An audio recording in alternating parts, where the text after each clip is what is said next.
மிலாது நபி பண்டிகையை ஒட்டி கோவை ஜிஎம் நகர் பகுதியில் சுன்னத் ஜமாஅத் யூத் ஃபெடரேஷன் சார்பாக பொதுமக்களுக்கு தப்ரூக் உணவாக குஸ்கா வழங்கப்பட்டது. இஸ்லாமியர்களின் இறை தூதராக போற்றப்படும் முகமது நபிகள் பிறந்த தினத்தை மிலாது நபி விழாவாக மகிழ்ச்சியுடன் உலகம் முழுவதும் உள்ள இஸ்லாமிய மக்கள் கொண்டாடி வருகின்றனர். மிலாது விழாவை முன்னிட்டு வருடந்தோறும் தப்ரூக் உணவு வழங்கும் நிகழ்வு நடைபெற்று வருகின்றது. இந்த நிலையில் கோவை ஜிஎம் நகர் பள்ளி வீதி பகுதியில் சுன்னத் ஜமாஅத் யூத் ஃபெடரேஷன் மற்றும் சுன்னத் ஜமாத் கொள்கை கூட்டமைப்பு சார்பில் தொடர்ந்து 9வது ஆண்டாக தப்ரூக் உணவு வழங்கும் நிகழ்வு நடைபெற்றது. அஸ்ஸலாமு அலைக்கும். சாதாரண தமிழ் சொல்ல முடியல.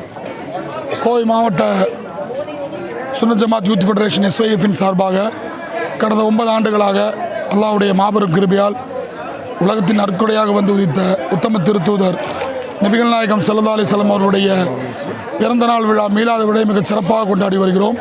அதன் தொடர்ச்சியாக அல்லாஹ்வுடைய மாபெரும் கிருபையால் இந்த வருடமும் சுமார் 2500 கிலோ கீ ரைஸ் வெயிட் குஸ்கா என்று சொல்லக்கூடிய கீ ரைஸ் வந்து வைத்து இலவசமாக மக்களுக்கு, ஏழை எளிய மக்களுக்கு ஜாதி மதம் ஏதுமின்றி அனைத்து மக்களுக்கும் சகோதரத்துவம் மூலமாக வழங்கி வருகிறோம். சுமார் 15,000 பேர் உண்ணக்கூடிய அளவுக்கு உணவு தற்போது வழங்கி வருகிறோம் என்பதை தெரிவித்துக் கொள்கிறோம்.